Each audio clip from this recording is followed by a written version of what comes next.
Menurut kalian seru gak sih punya saudara? Menurut gue pribadi seru sih. Bisa jadi teman main, teman curhat, dan ya bisa diajak ngapain aja.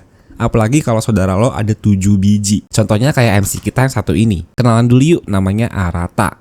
Laki-laki remaja berusia 16 tahun ini adalah anak cowok yang paling tua dalam keluarga Shiunji, yang terdiri dari 7 bersaudara. Keluarga ini tuh tajir melintir pokoknya. Bokapnya tuh seorang bisnismen, sedangkan nyokapnya mereka udah lama meninggal karena sakit. Anak paling bontot itu umurnya baru 14 tahun, namanya Kotono. Dia ini yang paling sering dilindungin sama semua saudaranya, dan juga paling pendiam. Pokoknya tingkah lakunya paling manis lah. Nah yang keenam itu ada Shion, umurnya 15 tahun dan anak laki-laki termuda. Walaupun muda, sifatnya itu bisa dibilang kedua yang paling bijaksana dan dewasa dibanding kakak-kakaknya. Kelima ada Minami, dia ini kembarannya Shion, walaupun gak mirip-mirip banget. Sosok cewek ini tuh yang selalu kelihatan semangat dan banyak energinya. Mungkin karena dia juga seorang atlet tenis, jadi aura happy dan semangatnya tuh kebawa ke dalam rumah. Keempat ada Ouka, cewek berambut pink yang baru berumur 16 tahun, dan merupakan kembaran dari MC kita, si Arata. Cewek ini gak kalah semangat sama Minami, cuman Ouka ini lebih sosial orangnya, extrovert dan suka bergaul sama orang. Ketiga itu ada MC kita, si Arata. Laki-laki yang paling tua dan bakal jadi penerus pekerjaan bisnis papanya nantinya. Kedua paling tua adalah Seiha. Gadis berkacamata ini adalah definisi dari brain and beauty. IQ-nya tinggi dan tentunya selalu berprestasi di sekolah. Kakak paling tua adalah Banri, umurnya 18 tahun dan sekarang lagi kuliah keperawatan. Dia ini sifatnya lemah lembut banget dan perannya udah kayak ibu kedua yang selalu ngejagain adik-adiknya. Jadi hari itu tuh adik paling bontot si Kotono lagi ulang tahun yang ke-15. Mereka sekeluarga ngadain rencana makan malam, fancy dinner gitulah di rumahnya yang mewah sama bokapnya. Kalau lagi makan malam keluarga gini tuh, pasti ada aja topik berat yang mau dibicarain. Rupanya bapaknya tuh pengen mengungkap sebuah rahasia tentang keluarga Shiunji. Dan ternyata mereka semua itu bukan saudara kandung, jadi nggak sedarah. Yang satu-satunya saudara kandung tuh cuman Shion sama Minami. Dan mereka emang beneran kembar. Nah kalau Arata sama Ouka itu berarti bukan kembaran beneran. Agak aneh sih karena selama 16 tahun hidup mereka tuh udah ngerasa kayak ya beneran kembar karena selalu deket dan tahu isi hati satu sama lain. Siapa sih yang gak shock dengar kabar kayak gini? Dan siapa juga sih yang masih bisa nelan makanan pas tahu kalau kakak adik lo tuh bukan saudara asli. Tapi bokapnya sengaja ngasih kabar kayak gini pas mereka semua tuh udah dewasa dan berharap adanya rasa pengertian dari diri masing-masing. Arata tuh siangnya sempat mikir, gimana ya kalau misalnya kakak adik gue bukan saudara kandung? Ya cuman pikiran random aja gitu, tapi ternyata malah kejadian beneran kan? Mereka pasti ngerasa canggung ya, dan tentunya merasa dihianati sama bokapnya sendiri. Tapi ya mereka udah dewasa, udah harus bisa menerima pahitnya kenyataan. Di sini Bantri coba menenangkan mereka dan bilang, ya nggak ada bedanya juga kan, kita semua tetap saudara yang saling sayang satu sama lain. Gue nggak akan ngerasa kalian itu adalah orang asing kok. Ya iyalah mereka kan selama ini hidup bareng-bareng selama belasan tahun. Tapi Arata tuh masih nggak nyangka aja sih. Karena sekarang udah tahu sebagian besar dari mereka tuh nggak sedarah, kondisi rumah juga bakal semakin canggung. Apalagi kebanyakan cewek dan mereka semua udah remaja menuju dewasa. Bener aja kan, pas lagi mau ke kamar mandi, Arata nggak sengaja ngeliat Kotono lagi mandi. Tambah canggung deh jadinya. Mana posisi mereka sama-sama nggak pakai baju. Buat ngilangin rasa awkward, Arata gosokin punggungnya Kotono, yang dimana ini adalah kebiasaan mereka dari kecil. Tapi pas udahan, ada adegan di luar ekspektasi yang terjadi guys. Si bontot tiba-tiba meluk Arata dari belakang dan bilang, si Kotono ini kayaknya suka deh sama Arata. Ya bahkan udah ngomong I love you. Kebetulan di ruangan sebelah, Shion sama Ouka lagi gosipin sifat Kotono yang agak nggak wajar. Shion tuh bilang, waktu itu pernah si Kotono sama Arata digerebek di suatu kamar dengan posisi yang aneh. Kayaknya sih memang nggak sengaja, tapi setelah tahu kalau mereka memang beneran bukan saudara kandung dan bahkan emang boleh nikah secara hukum, ya sebenarnya sah-sah aja. Si Shion ngomong gitu, ya agak geli juga sih Ouka dengernya, apalagi mereka udah kayak kakak adik beneran kan. Tapi ya mungkin karena Kotono ini masih SMP, jadi mungkin masih belum paham betul tentang percintaan. Gak lama Seiha masuk ke kamar Arata, terus dia tiba-tiba tindih Arata dong. Katanya dia barusan ngelihat kejadian yang ada di kamar mandi. Di sini dia mau ngetes doang gimana sikap Arata kalau misalnya ada situasi kayak gini juga terjadi sama saudara-saudara cewek lainnya. Tapi sih kelihatannya normal-normal aja ya, meskipun agak deg-degan sedikit. Seiha juga bilang mungkin Kotono semakin agresif juga setelah tahu dengar kabar dari bokap kalau mereka tuh bukan saudara kandung. Arata mikir hidupnya makin aneh aja ya. Udah kayak romantis komedi di light novel katanya. Besoknya mereka jalanin hari sekolah kayak biasa. Cuman ya mereka kali ini nyimpen rahasia besar. Temen-temennya jangan sampai tahu kalau saudara Shiyunji ini kebanyakan gak ada yang sedarah. Arata mau pulang kan sama Minami, tapi dia heran kok si Minami gak ada latihan tenis sore-sore gini. Rupanya coachnya nyuruh dia pulang buat belajar karena ujiannya remedial mulu. Sebagai kakak laki-laki yang baik, Arata mau ngasih tutor ke Minami karena nilainya yang paling anjlok dari seluruh keluarga Shiyunji. Tapi ya namanya juga anak yang susah belajar, malah karaoke dong. Si Arata tapi senang sih ngeliat adiknya bahagia, walaupun prestasi akademiknya rendah. Dia masih gak nyangka aja mereka semua tuh bukan saudara kandung. Pas mau pulang, dia ngeliat cewek yang dia naksir lagi jalan sama pacarnya. Karena udah ngerasa ngerti banget perasaan kakaknya, Minami bilang, tetap semangat ya meskipun cinta lo mungkin tidak akan pernah terbalas. Arata tapi senang sih nongkrong sama Minami, karena dia anaknya paling seru. Karena belum sempat ngerayain ultah Kotono dengan layak, mereka pergi ke taman bermain pas lagi weekend. Karena udah pada senang dan semangat banget, Bandri sama Arata sekalian beliin mereka makanan. Tapi tahu-tahu udah ngilang aja tuh bocah-bocah semua. Jadinya sekarang Arata lagi quality time berdua sama kakaknya yang paling tua. It's a date. Kencan antar saudara sih lebih tepatnya. Tapi meskipun yang paling dewasa dan bijak, Bandri tuh seneng loh isengin Arata sampai mukanya merah. Aura arahnya lumayan kuat sih emang ya cewek ini. Bandri tuh emang cakep banget. Orang-orang aja pada ngeliatin doi. Badannya bagus, hatinya lembut, terus besar juga. Lanjutlah mereka ngedate sampai sore karena adik-adiknya nggak tahu hilang kemana. Mumpung lagi berdua nih sama kakak yang paling tua, Arata tuh pengen cerita tentang kejadian yang di kamar mandi sama Kotono. Cuman dia masih tetap belum berani. Dia cuman bilang, apapun yang terjadi, dia pengen kita semua tuh tetap jadi kayak saudara kandung asli. Bandri juga udah janji ke dirinya sendiri. Dia bakal ngelindungin semua adik-adiknya, meskipun sampai harus melukai dirinya. Pas lagi ngobrol serius gini, muncul nih adik-adiknya baru pada puas main wahana. Malamnya, pas Arata, Shion, dan Kotono lagi mau ke kamar mandi, Seiha langsung angkat mulut nih. Dia cepu ke saudara-saudara lainnya kalau dia menyaksikan adegan Kotono yang gak waras waktu itu di kamar mandi. Tapi Seiha bilang untungnya Arata gak sampai nafsu kok. Berarti semua ini baru masuk akal tentang kejadian beberapa waktu yang lalu, yang mereka gerebek Arata dan Kotono lagi dalam posisi yang aneh. Itu semua berarti Kotono yang mulai duluan, bukan salah Arata. Tapi mereka bingung juga solusinya gimana. Mau dianggap anak kecil tapi ya udah remaja. Pokoknya jangan sampai hal ini diketahui sama Kotono deh. Tunggu aja sampai Kotono yang ngaku sendiri supaya dia gak merasa tertekan dan malu. Pas lagi lihat-lihat merchandise buat dibawa pulang, Arata sama Oka sempat ngobrol berdua. Arata bilang, apapun yang terjadi ya pokoknya lo adalah saudara kembar gue. Karena mereka dari kecil tuh udah kayak sehati gitu guys. Tapi di sini Oka tiba-tiba bilang, Ski. Nah loh.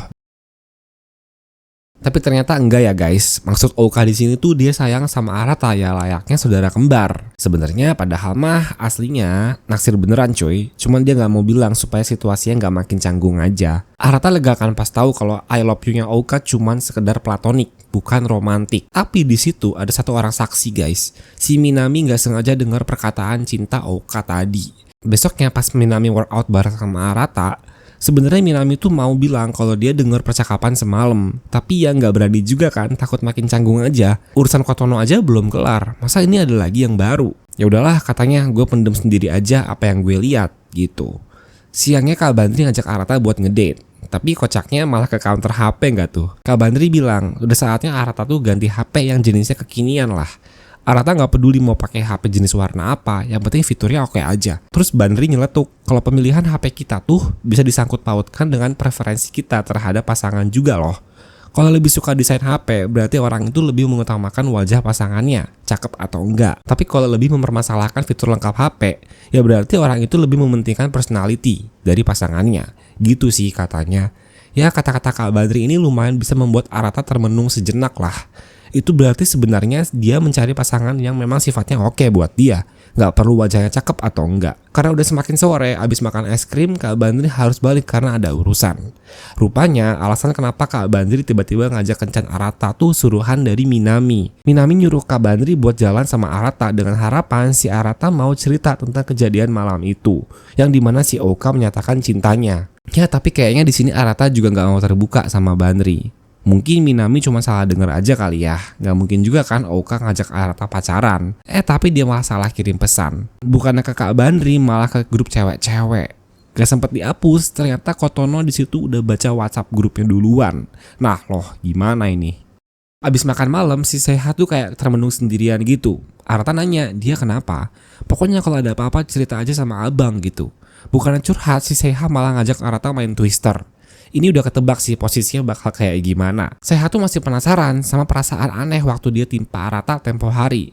Buat make sure aja, jadinya dia bikin eksperimen main Twister ini dengan Arata sebagai subjeknya. Katanya bakal ada beberapa hormon yang lepas kalau kita main game ginian. Ya tapi Arata nggak bisa fokus, orang posisinya semakin lama semakin aneh kan. Yang ada dia malah horny anjir. Setelah melalui beberapa posisi aneh, akhirnya game atau eksperimen aneh ini selesai juga. Yup, sesuai dugaan, Seiha gak ngerasain adanya lonjakan hormon dalam dirinya. Berarti dia aman, dia tidak jatuh cinta dengan Arata. Belum sempet nafas dari main Twister, tiba-tiba Ouka ngajak Arata buat main game juga. Lagi di tengah-tengah main, si Arata kayak heran. Kayak ada yang beda sikap Ouka kali ini. Kok kayaknya dia jadi semakin mau lebih deket lagi sama Arata. Sebenarnya sih memang dari dulu mereka tuh sering main game bareng sampai berantem. Mungkin maksud Ouka momen ini buat mempererat hubungannya lagi sama Arata setelah banyak kejadian tak terduga yang terjadi sama saudara-saudara mereka. Karena Ouka kalah, dia gak terima dan mereka mulai bergulat lagi berdua. Entah gimana tuh berdua bergulat, pokoknya bisa sampai ke posisi canggung ini. Tapi tahu nggak guys, pas Arata sama Ouka tuh udah pada balik ke kamar, rupanya di ruangan tadi ada Kotono yang ngumpet dan gak sengaja dengar semua pembicaraan mereka, bahkan posisi tindih-tindihan tadi. Gila ya, si Kotono ini bener-bener cocok jadi ninja coy. Beberapa hari kemudian Arata lagi ngobrol sama bokapnya. Tiba-tiba bokapnya tuh nanya, "Kamu udah punya pacar belum sih? Udah pernah jatuh cinta belum?" Arata ngerasa risih kan, karena pembicaraan tuh udah mulai mengarah ke membuat keturunan. Karena dia laki-laki paling tua kan, jadi bapaknya tuh paling pantau perkembangan dia. Tapi di sini Arata nggak mau fokus percintaan dulu. Pokoknya bagaimanapun keluarga nomor satu dulu. Di ruangan lain, si cewek-cewek lagi nonton film romantis nih. Pembicaraan juga udah mengarah ke soal pacar, bahkan calon suami idaman. Kotono yang memang pendiam ngerasa agak gak cocok buat masuk ke topik ini. Energinya kalah sama saudaranya yang lumayan centil. Tapi pas udah pada mau tidur, sesuatu tak terduga terjadi sekali lagi. Kotono bilang, ya apa gak gemeter itu semuanya. Tapi mereka bilang mungkin itu cuma perasaan sayang kakak adik aja. Tapi di sini Kotono ngotot bilang kalau dia mau nikah sama Arata. Lah gimana nih selanjutnya? Gak lama ngomong gitu, si Kotono kabur masuk kamar. Awalnya emang pada masih ngira Kotono itu terpengaruh sama film romantis tadi. Tapi Seiha bilang kalau Kotono tuh udah remaja. Dia udah gak terlalu bodoh kalau soal percintaan. Kalau dia bilang suka sama orang, ya dia suka secara romantis. Mengingat kejadian semalam, Minami jadi kepikiran. Kok gini amat ya keluarga gue katanya. Padahal ada hal lain yang harus dia fokusin sebenarnya, yaitu turnamen tenis. Duh, pas mau berangkat dia nggak bisa deh bertingkah normal depan Arata bekas kejadian semalam. Pokoknya canggung banget. Awalnya sih latihan Minami itu fokus banget ya. Tapi ya namanya juga baru kejadian sehari sebelumnya, tiba-tiba dia sempat hilang arah. Untungnya mood dia balik berkat senpainya yang merupakan salah satu bestie tenisnya dia di sekolah.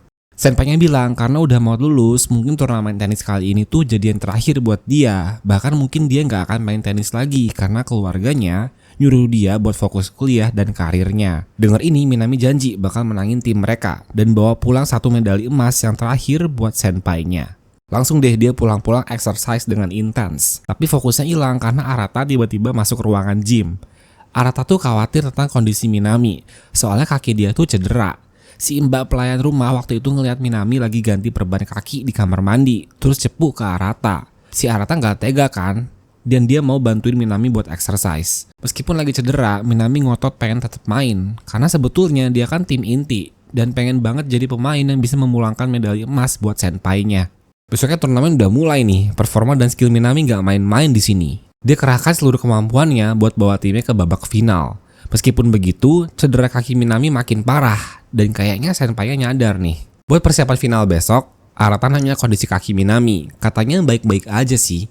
Coachnya juga bilang kalau dia bakal rekomendasiin personal trainer buat ngasih sesi terapi ke Minami. Besok paginya, pada bingung kan, loh Minami kemana? Dari pagi tuh nggak ada. Kalau emang udah berangkat turnamen pun kok nggak bilang orang-orang rumah ya? Sepatu tenisnya juga masih ada. Apa jangan-jangan dia kabur? Tapi ternyata dia nggak kabur kok guys, malah abis jajan dari supermarket. Terus pada heran kan, ini udah jam 9, udah telat turnamen. Si Minami bilang, tenang aja, gue juga cuma jadi supporter yang bisa datang kapan aja. Ya agak drama sih ini. Ternyata cedera kaki Minami itu ketahuan sama senpai dan coachnya. Jadinya Minami itu gak boleh ikut main di babak final. Tapi masa sih kelihatannya seneng-seneng aja? Emang gak sedih sama sekali? Rupanya Shion si kembarannya tuh cerita Kalau tadi pagi-pagi subuh dia tuh ngelihat Minami lagi nangis parah di luar rumah. Mungkin supaya nggak kedengaran sama yang lain. Si Minami ini pinter banget nutupin kesedihannya sambil ngemil dan baca manga. Pas Arata tahu kabar kayak gini, mereka langsung suruh semua saudaranya buat siapin mobil dan tarik Minami buat ikut main ke turnamen. Waktu sebelum final dimulai itu cuma tinggal 20 menit lagi. Si Bandri juga nggak bisa ngebut-ngebut banget karena baru belajar bawa mobil. Ya tapi musuh semua rakyat yang pakai kendaraan pribadi datang nih, macet total. Minami yang sempat termotivasi sekarang malah jadi patah semangat lagi kan. Semuanya bebanin Arata buat cari solusi. Waduh, pusing lah dia. Tapi di dekat situ untungnya ada tempat rental sepeda. Tinggal scan terus bayar aja. Untungnya secara random Seiha punya aplikasinya. Arata langsung narik Minami dan minjem HP-nya Seiha. Ayo gas, kita goes ke lapangan, gitu katanya. Di tengah jalan Minami bilang seharusnya Kak Arata nggak usah berbuat sampai sejauh ini. Tapi Arata nggak rela ninggalin Minami dalam kesedihan. Soalnya dia tuh saudara yang paling positif vibes-nya di antara yang lain. Dan tentunya yang paling kerja keras pokoknya. Dan Arata nggak mau kerja keras dan upaya itu semua nggak membuahkan hasil apa-apa untuk Minami. Pas nyampe si Arata gila sih. Dia sampai sujud buat memohon ke coachnya Minami supaya Minami bisa ikut main di babak final. Meskipun lagi cedera ringan. Ngelihat perlakuan kayak gini, coachnya nggak tega dan biarin Minami buat main di setengah babak akhir. Karena sempat tertekan, Minami agak gugup. Tapi untungnya saudara-saudaranya udah nyampe nih di lapangan dan memberikan support yang luar biasa. Melawan sakitnya dari kakinya, Minami gak nyerah gitu aja dan akhirnya bisa mengembalikan pukulan bola musuh yang tajam. Meskipun usahanya udah sebanyak itu, tim Minami tetap kalah guys. Dia minta maaf karena udah jadi beban tim. Tapi di sini senpainya malah sangat berterima kasih karena berkat Minami, tim mereka udah berjalan sampai babak final kan. Arata nemuin Minami lagi duduk sendirian di taman. Kelihatannya sih dia happy-happy aja tuh. Tapi Arata tahu banget adeknya. Si Minami pasti lagi sedih banget. Dan dia lagi nutupin rasa itu. Akhirnya dia peluk. Terus baru deh ngucur semua air mata yang Minami tahan selama ini. Dia ngerengek pengen banget menang tapi gak bisa. Itulah perasaan asli yang Minami rasakan. Emang sih kalau lagi sedih sebaiknya dihempaskan aja. Jangan ditahan-tahan, nanti meledak kayak gini. Setelah kejadian kemarin pas turnamen, rupanya ada yang jatuh cinta guys. Minami baru nyadar kalau perasaannya ke Arata tuh bukan rasa sayang antar saudara, tapi secara romantis. Kelihatan banget dari sifatnya Minami yang biasanya ceria, sekarang malah malu-malu. Udah kayak Kotono aja. Emang awalnya dia masih menyangkal sih, tapi yang namanya perasaan suka gak bisa diumpetin kan. Si Oka tiba-tiba banget masuk ke kamar Kotono. Gak sempet basa-basi, dia langsung nembak Kotono dengan topik Arata. Oka pengen tahu seberapa serius sih perasaan Kotono ke Arata. Tapi di sini Kotono bilang kita mungkin udah jadi saingan. Dia tahu kok kalau Oka menyatakan cintanya ke Arata. Karena waktu itu dia sempat baca pesan dari Minami yang di grup cewek-cewek kan. Oka ngerasa panik dan dia bilang kalau itu cuma kesalahpahaman aja. Dia bilang I love you itu cuma sekedar sesama saudara aja kok. Gak ada hubungan serius. Mendengar ini Kotono lega kan. Dia ngerasa udah gak ada saingan lagi nih. Padahal mah dia belum tahu aja kalau Minami diam-diam udah mulai muncul rasa suka sama Arata. Beberapa hari kemudian Bandri tuh ngajak Arata buat nemenin ke sekolah keperawatannya. Karena dia mau selesain menjahit boneka buat pasien-pasien anak kecilnya dan bakal dipakai buat besoknya. Tapi karena gedung udah gelap dan takut hantu, dia dempet-dempet mulu nih sama Arata. Sampai bikin Arata salting pokoknya. Bandri bela-belain buat ngelawan rasa takutnya hanya untuk selesain jahitan boneka ini. Karena menurut dia, ini tuh benda yang bakal jadi penting banget. Karena ada beberapa anak kecil yang takut sama suster kan. Tapi boneka ini tuh kayak sesuatu yang bisa mempererat hubungan perawat dengan pasien anak kecil. Ini juga ngingetin dia waktu nyokapnya sakit dulu. Pas masih umur 4 tahun, Bandri itu ditemenin sama para suster dan dibuat seneng sehingga dia lupa sama rasa takut dari suasana rumah sakit. Ini juga jadi alasan kenapa Kak Bandri mau lanjut sekolah keperawatan. Besoknya tiba-tiba banget secara random, Oka pamit mau pergi kan. Dia bilang dia mau hiking mendaki gunung. Tapi ternyata dia pergi untuk waktu yang lama. Udah 3 hari Oka belum balik juga. Kira-kira kemana anak ini? Kayaknya ada yang aneh deh nih sama Oka. Soalnya dia sebelumnya gak pernah bolos sekolah gitu aja. Apalagi buat naik gunung sendirian. Karena pada khawatir nih si cewek gak tahu manjat gunung mana. Untungnya Kak Bandri baru inget kalau HP-nya bisa mendeteksi lokasi Oka. lewat GPS gitu. Pas dicek ternyata si Oka lagi ada di Gunung Fuji dong. Pada takut juga jangan-jangan dia ke hutan tempat orang-orang pada bundir. Daripada bikin khawatir gak jelas kan, mending gue nyusul aja. Gitu kata si Arata. Nekat banget loh cowok ini, malam-malam gini mau nyusulin Oka dan bahkan mendaki gunung sendirian. Emang sih fisiknya Arata tuh kuat, jadi mungkin hal yang kayak gini tuh bukan hal yang sulit bagi dia. Pas udah larut malam banget, Oka kaget kan, lah kok si Arata bisa di sini? Mungkin Arata sampai lupa ya kalau situasi dia sama Oka bisa dibilang masih agak canggung. Apalagi bakal satu kamar dan tidur bareng kan. Pas mau tidur, Arata nanya, apa sih alasan Oka tiba-tiba bikin acara kayak ginian? Terus dia ngaku kalau dulu kedua orang tuanya tuh pertama kali ketemu pas lagi daki gunung juga. Cuman karena ibunya sakit masuk angin, bapaknya yang dulu masih jadi orang asing itu bantuin emaknya buat turun gunung sambil digendong gitu. Nah disitulah bagaimana kedua orang tuanya bertemu belahan jiwanya. Oka mungkin mikir apa dengan cara ini dia juga bisa ketemu belahan jiwanya ya. Emang gak masuk akal sih pikiran anak remaja ini. Besok paginya dia malah ngilang lagi kayak ninja. Rupanya Oka ngelanjutin perjalanannya buat mendaki lebih tinggi lagi. Di GPS-nya juga ngelacak kalau dia pergi ke suatu tempat yang agak jauh. Pas sampai di atas dia ngerasa kosong dan bodoh. Ngapain juga gue naik gunung gini sampai bolos sekolah katanya. Karena kabut di atas gunung itu kan tebel banget. Oka sempet nyasar. Arata nggak bisa nemuin dia di mana-mana, sampai akhirnya dia terpleset dan jatuh. Bahkan kakinya sempat luka dan terkilir, jadinya dia nggak bisa jalan.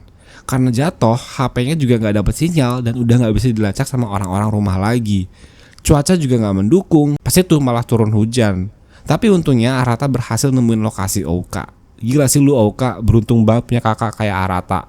Si Oka berdiri aja susah, tapi Arata untungnya mau kok gendong dia. Agak nyusahin si Oka ini. Dengar kabar kalau anaknya sempat hilang, bokapnya sampai cancel bisnis tripnya dan balik lagi ke Jepang dari Beijing loh. Pas lagi di tengah jalan, Oka juga ngomong kalau salah satu inspirasi dia mendaki gunung tuh karena ada video viral di internet. Katanya kalau di sekitar puncak Gunung Fuji, kita bisa ketemu sama arwah-arwah orang yang udah meninggal. Dia pengen banget ketemu emaknya dan mau bertanya-tanya banyak tentang keluarganya. Tapi hasilnya kan nggak ada. Dia pikir itu wajar karena Oka juga bukan anak kandung dari emaknya kan. Tapi Arata bilang cara pikir Oka itu salah. Buktinya keluarga dan saudara bener-bener nungguin dia pulang dan sayang sama dia. Apalagi Arata yang udah kayak kembarannya sendiri. Pas udah di dasar gunung, semua saudaranya datang jemput dia. Si Kak Bandri rela loh bawa mobil sampai sejauh itu padahal dia juga masih belajar. Tuh kan, sebenarnya Oka nggak perlu khawatir kalau dia tuh bukan anak kandung. Buktinya semua saudaranya sayang banget sama dia sampai bela-belain menempuh perjalanan selama 4 jam cuman buat jemput dia doang. Pas di mobil, Arata mungkin kecapean dan dia tidur senderan ke Oka. Tapi kok dia kayaknya lemes banget dan rupanya Arata tuh demam guys. Ya udah pasti sih mendaki gunung malam-malam, terus kehujanan juga. Bapaknya akhirnya datang nih buat tanya kabar Oka. Rupanya kaki Oka udah gak terlalu sakit, tapi sebagai ganti malah kondisi Arata yang harus diperhatikan. Gak lama Oka masuk ke ruang kerja bapaknya. Dia akhirnya melepaskan semua perasaan yang dia pendam selama ini. Dia tuh kangen ngobrol-ngobrol sama bokapnya kayak dia waktu kecil dulu. Tapi mungkin karena sama-sama sibuk sekarang dan tahu kalau mereka gak sedarah, itu ngebuat hubungan mereka semakin jauh. Oka bilang dia sayang banget sama bapaknya. Dan please banget, jangan pernah berubah meskipun realita yang sekarang terlalu pahit. Mau bagaimanapun, papanya tetap sayang banget sama Oka dan juga saudara-saudara lainnya. Besok malamnya kondisi Arata agak membaik. Demamnya udah mulai turun. Oka diam-diam masuk ke kamarnya. Dia minta maaf karena sikapnya yang kayak anak kecil kemarin tuh bikin kakaknya sampai sakit kayak gini dan ngerepotin. Dia ngaku ke Arata yang lagi tidur, meskipun dia adalah kakak dengan tanda kutip, Arata juga adalah orang yang dia cintai. Secara romantis, bukan layaknya saudara. Gak lama adegan tidak terduga pun terjadi. Yep, Oka cium bibir Arata gak tuh? Sejauh ini yang paling jauh sih tindakannya. Dan ternyata pas Oka udah keluar kamar, Arata tuh masih sadar, belum tidur. Nah loh, bakal canggung banget ini. Beberapa hari kemudian Arata udah 100% sehat nih. Keluarga Shunji lagi liburan ke sebuah villa milik bapaknya. Karena udah kebanyakan duit, villa ini tuh jarang dipakai dan gak tahu gunanya apa. Disewain juga enggak. Paling sesekali doang bapaknya nginep di situ pas lagi main golf. Villanya tuh luas banget, ada tenda saunanya pula. Karena masih keinget kejadian malam itu, Arata gak bisa liburan dengan tenang karena situasi dia sama Oka malah makin canggung banget. Pas Arata lagi mandi, Shion tuh cerita. Jadi sebenarnya ide liburan ke villa ini tuh semua dari dia. Dia juga sempat jalan-jalan bentar buat cari alamat orang tua kandungnya. Tapi pas sampai sana kayaknya keluarga yang asli tuh udah pada pindah deh. Pas besok paginya Arata lagi sauna sendirian. Ouka tuh nyadar dan dia nyamperin. Waduh, makin deg-degan aja nih si Arata bekas kejadian malam itu. Pengennya sih menghindar aja, tapi dia malah nggak bisa nolak ajakan buat sauna bareng. Pas lagi di dalam, topiknya tuh lagi ngebahas pacar. Ouka tuh kepo, Arata masih suka nggak sih sama Alala-chan, cewek yang dia naksir waktu itu. Tapi dia bilang dia udah gak peduli lagi dan merasa udah cukup sama keadaan sekarang. Maksudnya dia punya keluarga yang dia sayang gitu. Si Ouka kayak seneng-seneng sendiri gitu. Mungkin agak kepedean kali ya, pas tahu Arata lagi gak suka sama siapa-siapa. Gak lama Minami dengan gugupnya ngajak Arata buat ke taman bunga, sekedar menikmati pemandangan aja gitu. Tahu gak sih kalian, rupanya pas Minami ngilang makan malam itu, dia lagi nyiapin rok baru yang mau dipakai buat kencan sama Arata. Ini mau nunjukin sisi femininnya si Minami ke kakaknya. Tapi ya kakaknya masih ada label harganya belum dilepas dari roknya. Pas abis kencan dengan tanda kutip ini, Minami semakin yakin dengan perasaannya. Dia bilang ke Arata kalau dia lagi naksir sama cowok. Arata agak nggak nyangka seorang yang tomboy kayak Minami bakal cepet banget ngaku kalau dia lagi jatuh cinta. Tapi ya sebenarnya Aratanya aja yang nggak tahu kalau sosok lelaki itu sebenarnya dia sendiri. Lagi liburan gini nggak sah nggak sih kalau nggak main air? Keluarga Shunji memutuskan buat renang tipis-tipis di tepi sungai, tempat mereka waktu kecil suka main dulu. Tapi kayaknya Arata selalu salah fokus nih sama pakaian saudara-saudara lainnya. Dia kayak nggak percaya aja, dulu pas terakhir liburan renang gini kan masih pada kecil banget. Lanjut deh mereka nyemplung-nyemplung, terjun dari tebing. Pokoknya segala masalah keluarga serta kecanggungan mereka hilang sesaat lah karena adanya aktivitas ini. Sorenya Kotono ngajak Arata buat ambil minuman di vending machine, tapi lokasinya agak jauh di dataran atas. Ya gara-gara pengakuan cinta Kotono di awal episode bikin situasi jadi aneh aja. Lagi berdua doang pula. Sebenarnya Kotono tuh punya banyak hal yang pengen dia luapin, tapi dia terlalu banyak mendem, jadinya dia selalu bertingkah impulsif, bikin semua orang tuh kaget. Dia minta maaf ke Arata atas sikap ini sambil nangis. Jadi Ouka tuh dari kecil selalu diperlakukan spesial.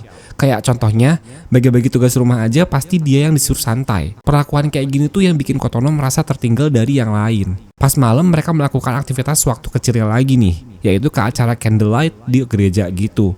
Totalnya ada 2000 lilin dalam lampu yang dinyalakan. Momen-momen kayak gini tuh bener-bener berharga banget buat mereka karena bisa lupain masalah sejenak kan. Tapi pas Arata lagi jalan-jalan sendirian, dia nguping pembicaraan Kotono, Ouka, dan Minami. Kotono minta maaf ke mereka berdua kalau udah bertingkah impulsif. Tapi kalau soal perasaan cintanya ke Arata itu bukan main-main. Dia nggak mau lagi dianggap anak kecil. Minami juga akhirnya nggak mau kalah dan ngaku kalau dia juga jatuh cinta sama Arata dan mau ke hubungan yang serius. Lah, si Ouka juga di sini ngaku kalau dia juga punya perasaan yang sama. Ouka bilang ke Kotono kalau I love you-nya sebagai saudara waktu itu cuman bohongan. Pokoknya mereka sekarang adalah saingan. Siapapun yang bakal jadi pacar Arata nanti gak boleh ada yang sakit hati. Mereka buat perjanjian kayak gitu. Kacau sih Arata nguping itu semua. Tapi rupanya guys, mereka masih belum tahu kalau selain Shion dan Minami, rupanya di antara mereka masih ada juga yang sedarah dengan Arata. Tapi siapa ya cewek itu? Jadi begitulah cerita tentang anime dari keluarga Shunji.